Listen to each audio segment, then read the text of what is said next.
Mas afinal, o ser humano tem livre-arbítrio ou não? E o que seria o livre-arbítrio do ser humano? Muito prazer, eu sou o professor Klaus Schwambach, aqui da Faculdade Luterana de Teologia.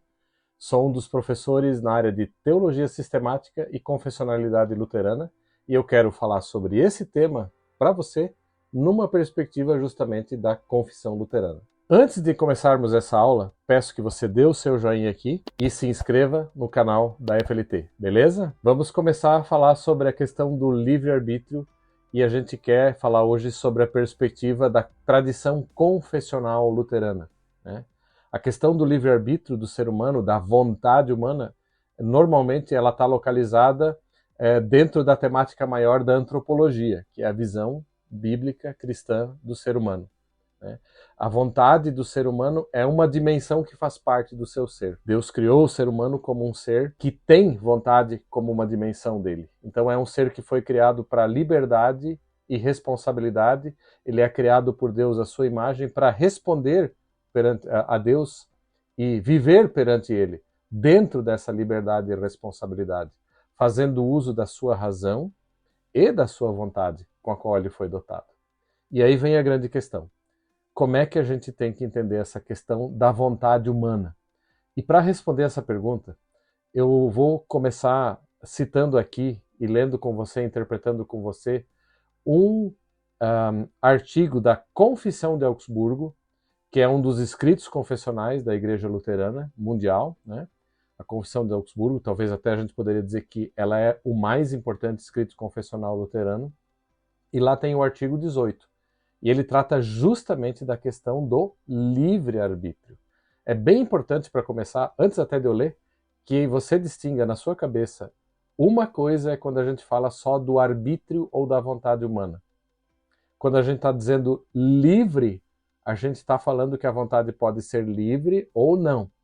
Então distinga na sua cabeça, e isso é a primeira lição, entre vontade em si e a pergunta se essa vontade que nos foi dada por Deus, né, como característica do nosso ser, né, ela é livre, e em que medida e para que coisas ela é livre, ou em que medida ela não é livre, e em que áreas ela não é livre. Então distingue entre a liberdade da vontade e a vontade em si mesmo. Guardando essa distinção no seu coração e na sua mente, vamos ler Confissão de Augsburgo, artigo 18. Quanto ao livre-arbítrio, se ensina que o homem, o ser humano, tem até certo ponto livre-arbítrio para viver exteriormente de maneira honesta e escolher entre aquelas coisas que a razão compreende. Todavia, sem a graça, o auxílio e a operação do Espírito Santo, o homem, o ser humano, é incapaz de ser agradável a Deus, temê-lo de coração ou crer, ou expulsar do coração as más concupiscências inatas. Isso, ao contrário, é feito pelo Espírito Santo, que é dado pela palavra de Deus. Pois Paulo diz em 1 Coríntios 2, o homem natural nada entende do Espírito de Deus. Até aqui o texto a primeira parte do artigo 18. Ele tem mais partes. Eu vou ficar um pouco nessa aqui. Então veja só, quando Deus cria o ser humano, uma das características desse ser humano criado por Deus é a vontade dele. E nós lemos na Bíblia que Deus não apenas criou o ser humano à sua imagem, mas que cedo o ser humano desobedeceu a Deus. Isso a gente lê no relato da queda. E daí vem a grande pergunta, e por isso esse assunto é tão discutido. Será que a queda destruiu o livre-arbítrio do ser humano, a vontade do ser humano? Será que ele se tornou depois da queda um ser sem vontade, desarbitrado? Nem sei se essa palavra tem no dicionário, mas ela vai ser didática. Será que a queda significa que a gente se tornou desarbitrado, um ser sem vontade, que é determinado por fatores externos de forma determinista, como se a gente só tivesse que ficar ali passivo como um objeto, sem vontade alguma? Ou será que a queda e o pecado, e a consequência dela depois, representam que, não que a vontade em si do ser humano é eliminada, mas que ela deixou de ser livre em alguns aspectos, né?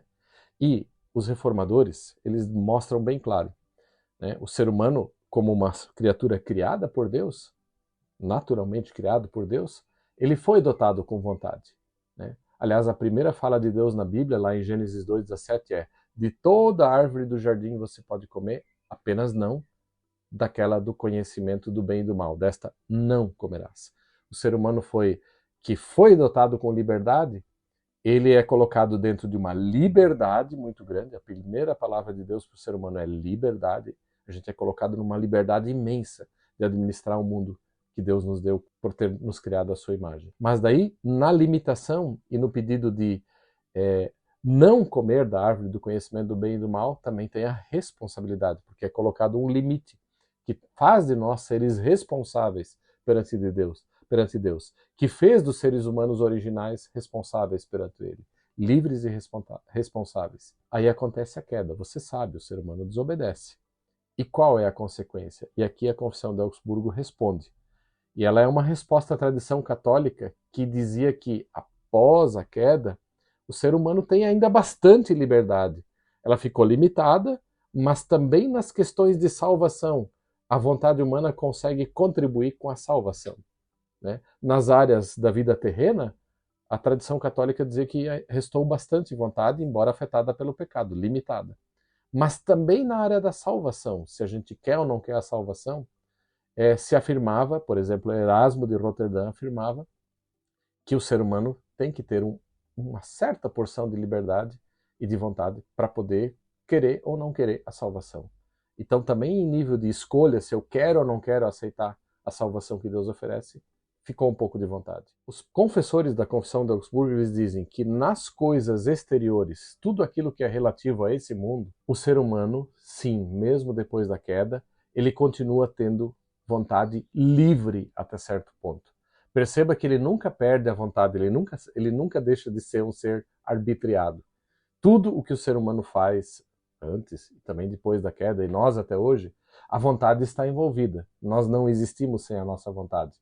Então, o fator que altera é só a questão da liberdade, não da vontade em si. Né? E aqui, nas coisas exteriores, tem vontade livre até certo ponto. Né? De maneira que ele pode optar se ele quer viver uma vida honesta ou não. Ele é livre para isso. Ele pode escolher entre as coisas que a razão compreende, diz aqui. Né? Tudo que é decisões relativas a essa vida aqui, a esse mundo, tem uma certa porção de liberdade e nós não existimos sem o tempo todo tomar decisões e somos livres para isso. Agora, aí vem a pergunta, e na salvação? É a mesma coisa? Que ficou um restinho de vontade humana que pode contribuir com a graça de Deus? E ali os reformadores foram bem radicais. Eles vão dizer o seguinte, sem a graça, sem o auxílio e a operação do Espírito Santo, é uma palavra forte que vem agora, o ser humano é incapaz de ser agradável a Deus, temer de coração ou crer, ou mesmo expulsar de coração as suas tendências más. Ali existe uma incapacidade da vontade humana. A vontade humana existe, mas ela não tem condições de fazer isso. Né? Ela não é livre para fazer isso. Não há liberdade. E por isso Lutero escreveu contra o Erasmo de Roterdã, justamente aquela que ele considerava a mais importante das suas obras.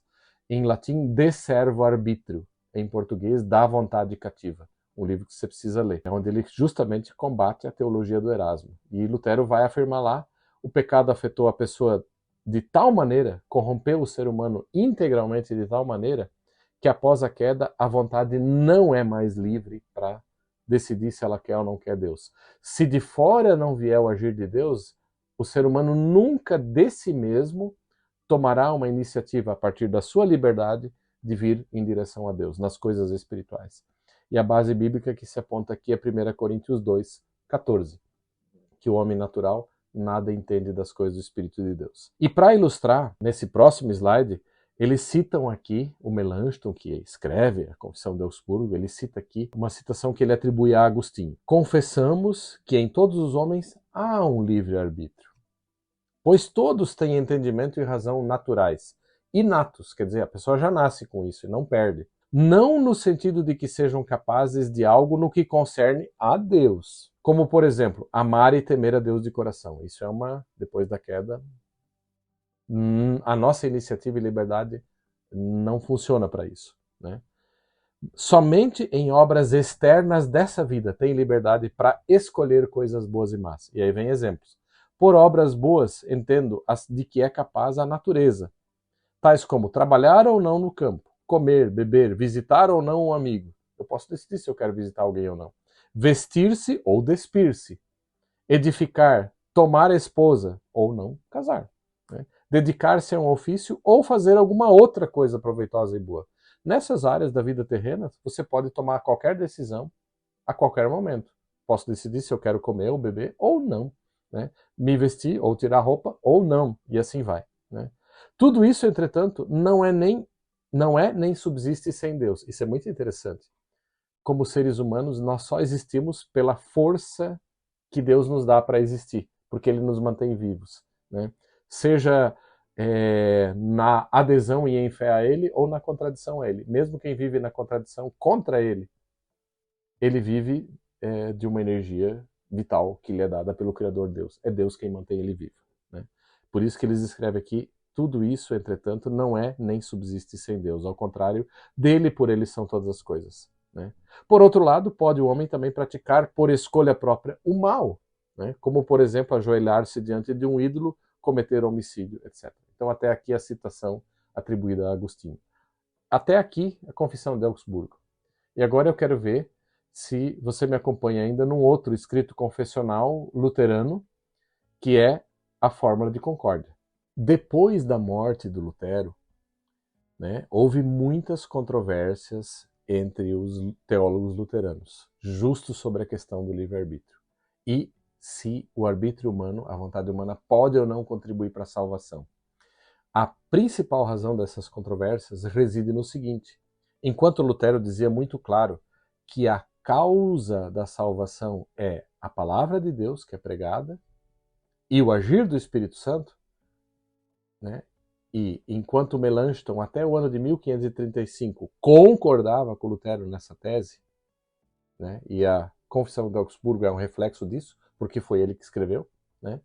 A partir de 1535, o Melanchthon teve uma afirmação que, nesse ponto, destoou do Lutero. Né? Ele continuou concordando em relação à liberdade limitada, mas existente nas coisas terrenas desse mundo aqui. Né? A vontade humana é livre, sim, nesses assuntos, para fazer o que ela deseja, com limitações, porque a gente não consegue fazer tudo o que quer, óbvio. Mas, na questão da salvação, o Melanchthon ele passa a afirmar, a partir desse período, que, em termos de causa da salvação, tem 3 fatores. O primeiro fator, a palavra de Deus. O segundo fator, o agir do Espírito Santo. E agora, pasmem, terceiro fator, a vontade humana. Ela passa a ser um fator humano que está no nível de uma causa e que contribui com 2 causas divinas. Né? A salvação é causada por 2 fatores divinos e um terceiro fator humano, a vontade humana. Ela contribui. Né? E cria-se assim uma sinergia. Né? Para que você seja salvo, qualquer pessoa seja salva, tem que ter palavra, tem que ter agir do Espírito, mas se não tiver vontade humana, conforme Melanchthon, contribuindo, fazendo a sua parte, a salvação não se completa. Né? E nisso ele destoou de Lutero. Né? E a gente sabe que no período tardio da vida do Melanchthon, a relação entre os dois até ficou meio estremecida. Essa foi um pouco das razões. Também a aproximação que o Melanchthon teve do Calvino na questão do assunto Santa Ceia. Então, em 2 questões teológicas de muito peso para Lutero, o Melanchthon, o pêndulo foi na direção de Calvino. Por causa dessa divergência entre os 2 principais reformadores luteranos, no período de 1550, na década de 50, depois da morte de Lutero, até 1580, quando o livro de Concórdia e a Fórmula de Concórdia são escritos, muitos conflitos e controvérsias, e o resultado disso terminou no livro de Concórdia, tá? Na Fórmula de Concórdia, na verdade. E eu vou ler da primeira parte da Fórmula de Concórdia, Epítome 2 do livre-arbítrio. E lá a gente encontra a formulação madura do luteranismo. É o suprassumo da posição luterana sobre o livre-arbítrio. A Epítome ela sempre tem a seguinte construção. Eles dizem qual é o estado da controvérsia do conflito. Eles tentam mapear onde é que está a divergência. E daí eles fazem afirmações e daí eles fazem as assim chamadas negativas, que são a doutrina que eles rejeitam.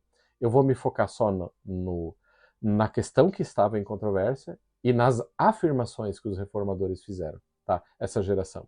Então, questão principal nessa controvérsia. A vontade do ser humano encontra-se em 4 estados diferentes, a saber, preciso fazer um comentário, veja que eles estão trabalhando o tema teológico olhando as 4 situações histórico-salvíficas.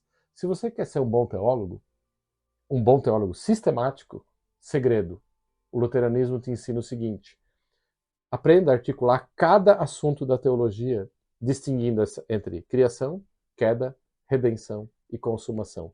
Se você souber falar sobre o mesmo tema, como é que era antes da queda, na criação, como é que aquele assunto se comporta depois da queda, como é que fica esse mesmo assunto desde que Cristo chegou e redimiu, e como é que vai ser essa questão lá no céu, na glória. Se você conseguir articular as relações de continuidade e descontinuidade em relação a esse assunto, observando essas 4 situações histórico-salvíficas, você vai ser um bom teólogo sistemático. Você vai fazer uma boa teologia sistemática sobre o assunto. Voltando agora, então ele diz assim, né? Eles vão tratar sobre a vontade humana, eles estão aplicando essa regra. Vamos olhar como é que ela se comporta em cada uma das 4 situações histórico-salvíficas. Primeiro, antes da queda. 2, depois da queda. 3, depois da regeneração, subentenda-se depois que alguém chegou à fé em Cristo. E 4, depois da ressurreição da carne, ou seja, quando a pessoa estiver salva lá no céu depois que ressuscitou. E aí eles vão mapear onde é que está o conflito. A gente está discutindo sobre vontade humana em qual dessas situações? E eles vão mapear que é sempre a segunda situação.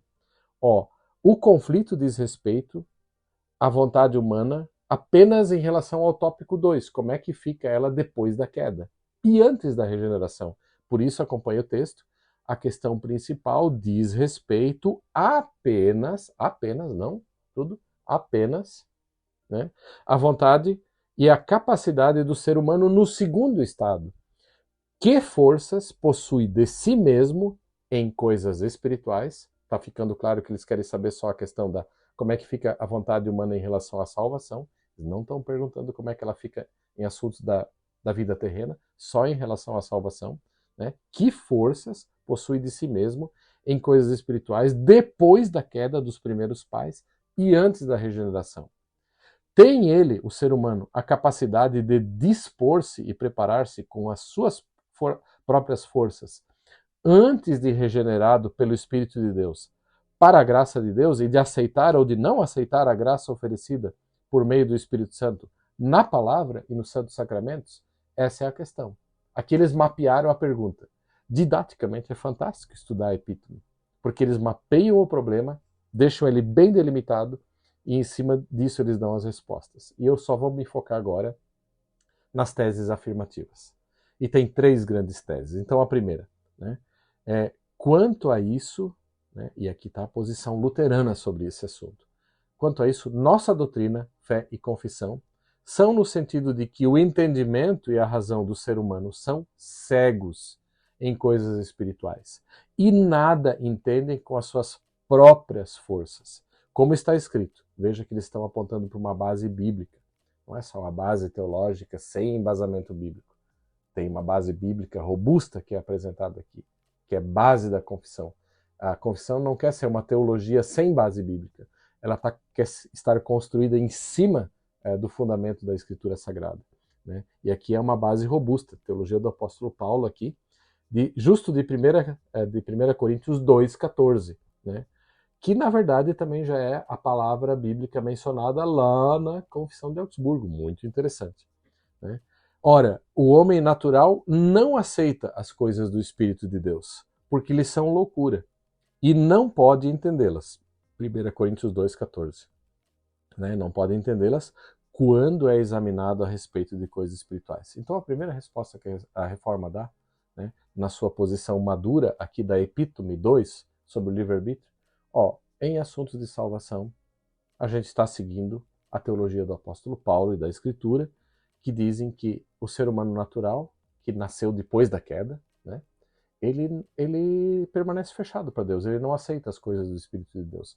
Ele não tem, a partir da sua própria iniciativa e da sua própria capacidade natural, né, a condição de se voltar a Deus, de querer se converter, né?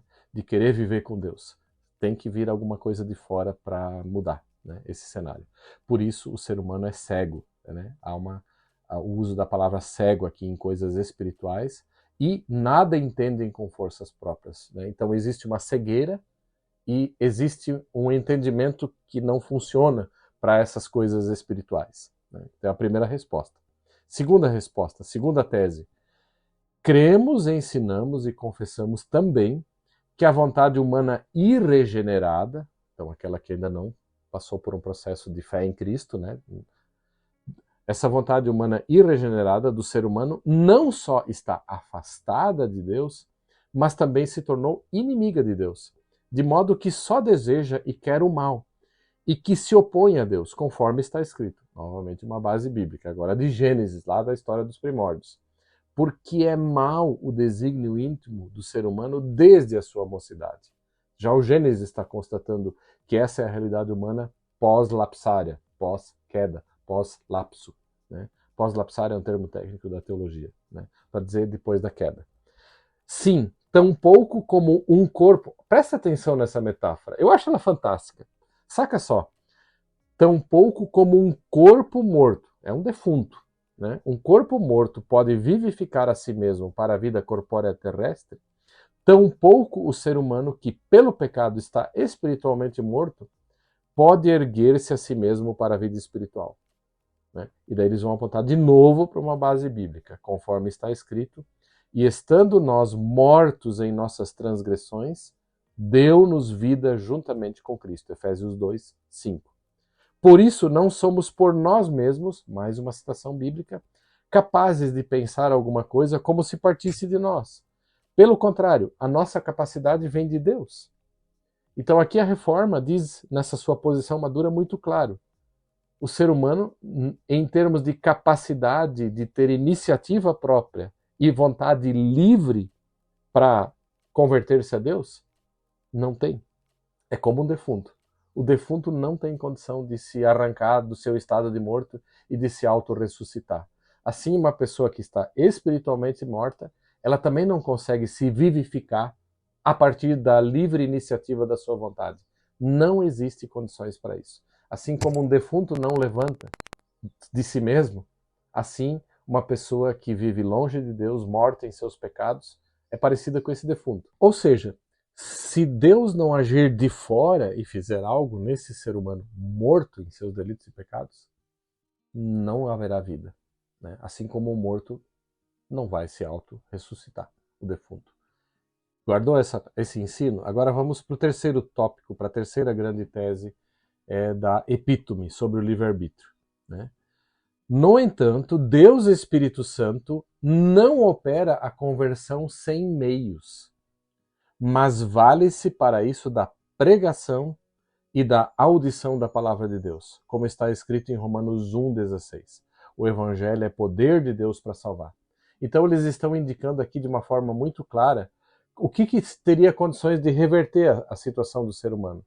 E o fator que está em condições de reverter é a palavra de Deus. E essa palavra também não vem direto para o meu coração. Deus usa veículos para chegar, que é a palavra pregada, né? A pregação audível da palavra. Né? E essa palavra é evangelho. E aí o lembrete de Romanos 1,16 mostra o evangelho é um poder de Deus que atua no ser humano. Né? Então, salvação não vai haver por iniciativa do arbítrio do ser humano, porque ele não é livre para isso. É uma vontade escrava, debaixo do pecado. Uma vontade que foi corrompida. Por isso ela nunca vai tomar a iniciativa de se converter a Deus. Agora, a coisa pode mudar se Deus tomar a iniciativa. Você está percebendo? Através da sua palavra. Então, já está excluído pela tradição luterana que a vontade humana, e nisso ela discorda justamente de Melanchthon, né, da posição do Melanchthon mais tardia, de que a vontade fosse um terceiro fator, ao lado de dois fatores divinos, né, a vontade humana fosse um fator causa da salvação. Essa posição da epítome exclui essa terceira causa humana da salvação. Beleza? Então o texto continua. Também, a fé vem pelo ouvir da palavra de Deus. Não surgirá fé sem que a palavra de Deus seja ouvida. E é da vontade de Deus que se ouça a sua palavra e não se fechem os ouvidos. E com essa palavra, o Espírito Santo está presente e abre os corações, né? Para que, como Lídia, em Atos 16:14, estejam atentos, sendo assim convertidos exclusivamente pela graça e pelo poder do Espírito Santo, que sozinho opera a conversão do ser humano. Você percebeu que aqui tem uma teologia da conversão? Normalmente, nós pensamos que conversão, arrependimento, fé, são uma resposta e uma ação humanos.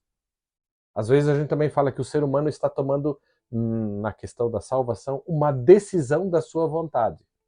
E é muito interessante que aqui a conversão, ela é interpretada teologicamente como algo que Deus opera no ser humano através da palavra e do agir do seu Espírito. Então, conversão não é uma causa. O meu arrependimento não está no nível de uma causa.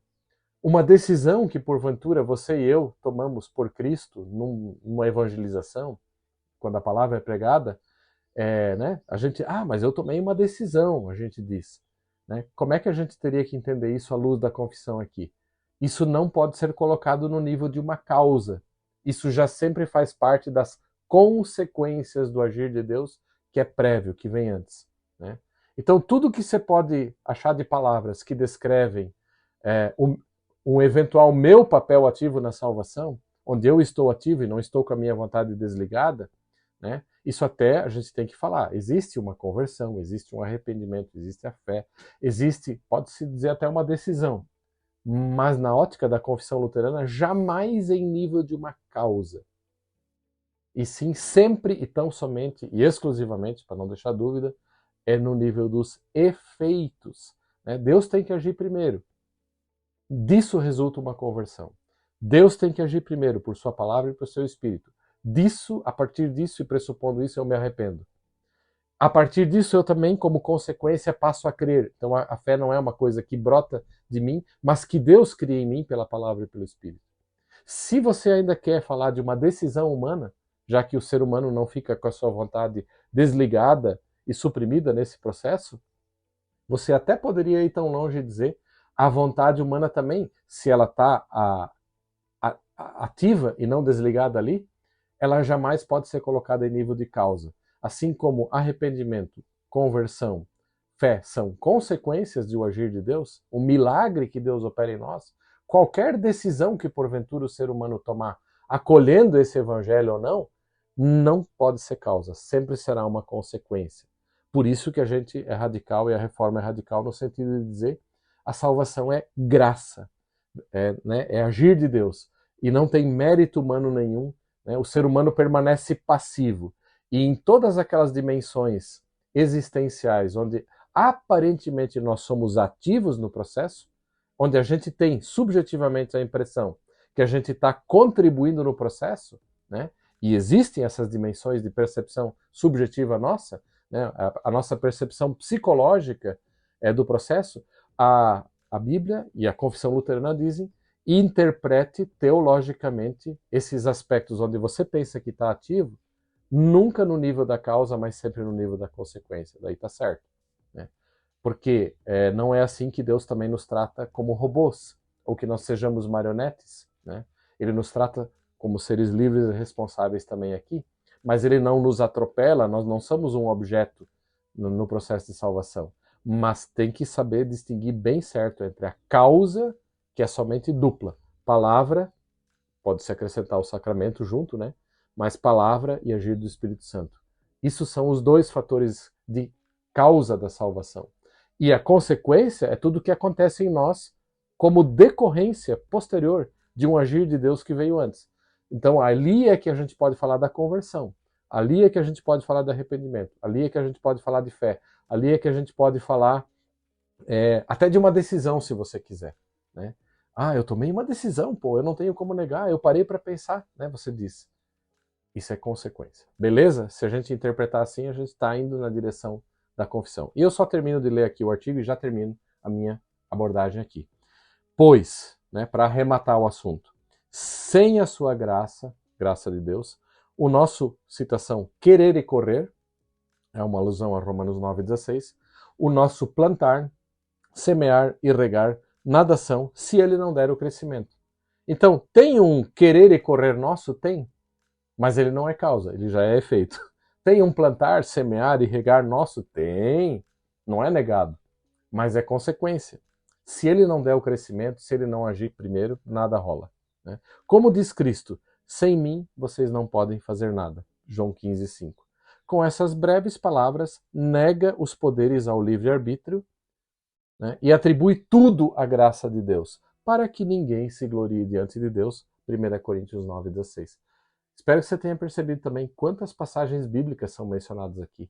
Então tem uma parruda e robusta teologia bíblica que dá sustento teológico e bíblico à base confessional luterana. Beleza? Bom, até aqui nós tivemos as afirmações que a epítome da fórmula de concórdia faz. Agora a gente teria ainda as negativas, as doutrinas que ela rejeita.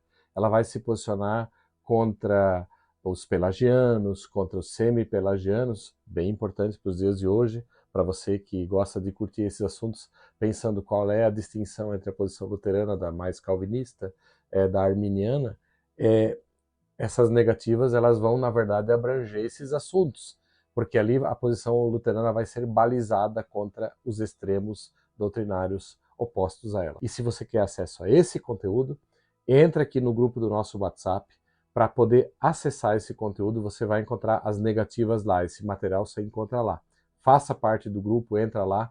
E eu também quero dar um spoiler, em breve, fique no aguardo. Nós vamos ter a nossa Black Friday especial, nunca antes acontecida na história da nossa faculdade, né? Com ofertas muito especiais para você. Fique ligado lá e não perca, não deixe de entrar no nosso grupo para ter acesso a esses conteúdos. E, com certeza, em algum momento estaremos aí trazendo novos conteúdos bem fresquinhos para você, certo? E quero dar o meu tchau para você, um grande abraço e fica até a próxima. Tchau, tchau.